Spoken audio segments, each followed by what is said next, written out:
Hello everybody, we are back in Planet Zoo today where we are going to be creating something a little bit different on the channel today.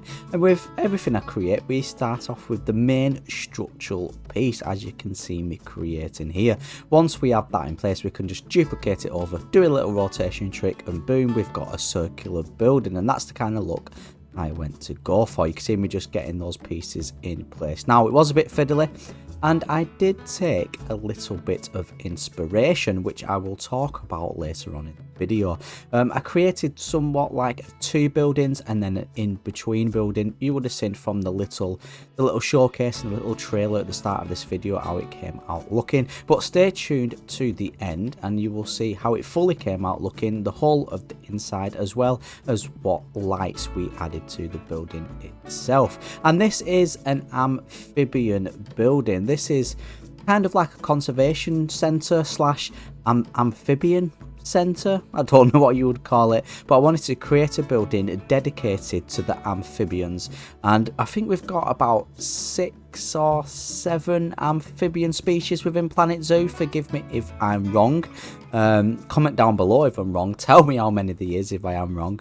But yeah, so about 6 or 7 amphibian species. So I wanted to dedicate a building to that, so a bit like you would do with the reptiles with a reptile house. I wanted to, you know, replicate that as like an amphibian house, and that's what I actually end up calling this building as well, the Amphibian House. And we create a little cool little sign as well towards the end, you will see, using a little bit of a different technique I learned to get two-toned writing. So stay tuned for that, it's very interesting.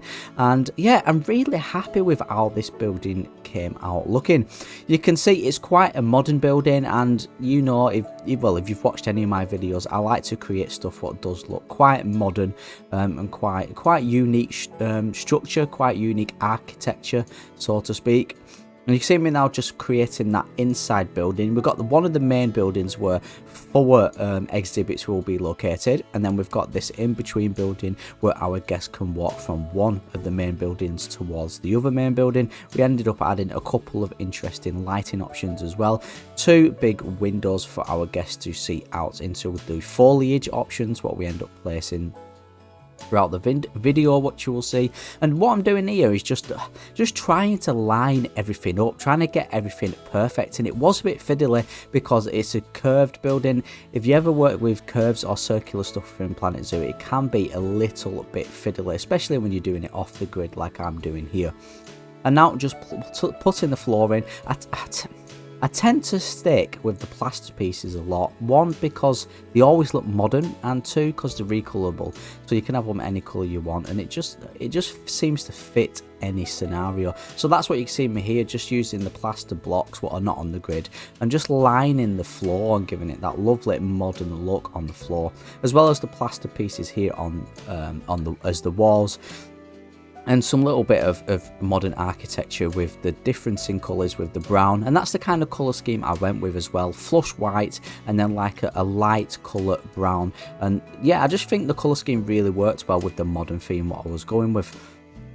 Now, let's talk about inspiration. But first of all, before we do talk about inspiration, let me just skip forward a little bit and show you how this came out looking once we've placed the roof on this middle in-between building. As you can see, all lined up perfectly, everything looks flush and clean, everything's in place and exactly how I wanted it to be. And while I'm placing the exhibits in and getting my tree in place, we ended up building a big tree, as you can see there. Quite simple but effective, and I need to get the flooring in as well and add some roots to this tree as well. I wanted the roots to dangle down over the actual exhibits, looking like the tree is growing out the ground around the exhibits and up in the air to this lovely open top roof. But yeah, let's talk about inspiration. For this building, there's 2 buildings I actually in real life from the 2 different zoos what I took inspiration off, and them are the Amphibian Conservation Centre in Knoxville Zoo, and that's the building you have seen me built currently and working on the inside now on the tree. That's that building, and then we end up building a massive, well, not massive, it's quite big though, quite a big glass building as well, and that's inspiration from the National Amphibian Conservation Centre in Detroit Zoo. And so you can go look them up. In fact, here's a little picture of them both. I did a little Google search on my laptop and on my phone to get inspiration, and if you are looking for inspiration to build anything in Planet Zoo, honestly, Google and Pinterest will be your best friends. Just have an idea in your head, Google different buildings, and honestly it will help you put it together. I always say this, I always get reference images from Google. The inside is obviously not to scale, the building's not actually to scale as well, and the inside is nothing like what the inside of these buildings looks like. But once you built the outside, you can kind of get a drift of how you personally want to tailor it to your kind of building. And that's basically what I did. And you can see me just finishing off the floor here, all the plaster pieces again, keeping all the plaster pieces the same. And once the inside flooring of that building was done, it was time to add some foliage around this little water base I created here. You can see I've just created a little like kind of water moat around the building we was building, and now just placing in some simple foliage, making sure there's diversity between rock colours and different trees, plants and grass. Remember, the more diversity there is, the realistic and more eye-catching and outstanding everything will look when you're building your foliage. There's some extra rocks, again adding a bit more diversity, and then it was time to put that all the way around our little water moat, which you can see me do now with the power of editing. You can see me just placing pretty much all I did was copy and paste the first lot of rocks that I did place, and honestly, once you've done one bit, you can do the lot of it, and yeah, it comes out looking really good. Well, I'm happy with it. Let me know what you think in the description. Not in the description, sorry, in the comments below. And then I decided to add a little, another kind of like doorway slash in between bit, giving a bit more variety with shapes. It was I got a circle, I got kind of like a angled rectangle, so I wanted to now go with a triangle.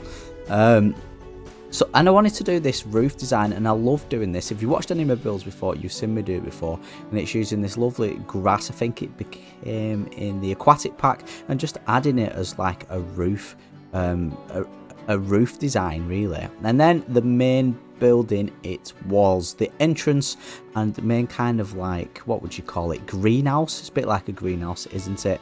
And again, going from the inspiration what I told you about before, this is how it looks, but I've recolored it. It's all in white, the building, but I've actually recolored it to brown. I just think it looked really well, and again, that brown color really works well with the white color, keeping with the modern kind of theme. I know a lot of glass, I know, it does come out looking pretty good. And again, keeping the same brown with the flooring, just adding some simple wooden flooring. And a little trick I like to do is add the flooring in, then separate one piece of the flooring from the original grid, add to it, and then you can easily lower it down without lowering the rest of the building what it used to be attached to.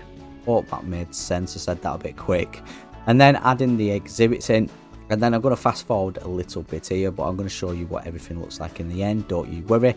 To the little trick what I was talking about with the writing, and that's basically getting kind of like two-tone writing. As you can see, the bottom is green, the top is white, and you do this simply just by creating the actual sign itself. So amphibian, I know I spelled amphibian wrong, it's an A not an O, don't grill me in the comments below. And then just duplicating it and tilting it over to give it two-tone effect.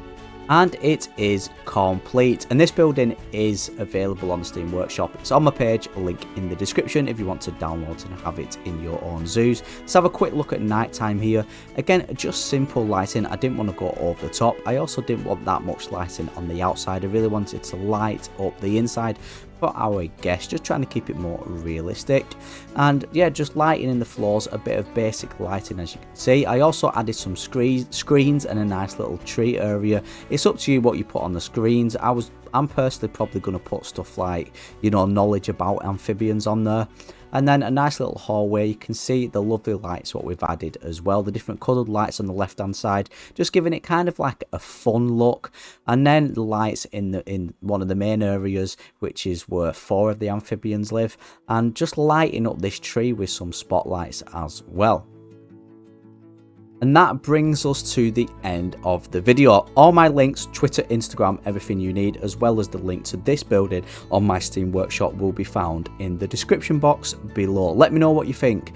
Let me know if you like this or maybe you didn't like it. Let me know in the comment section below. I reply to every comment. If you're new around here, hit that subscribe button and join the journey. New or old, smash that like button. My name's Adam and I will catch you in the next Planet Zoo video.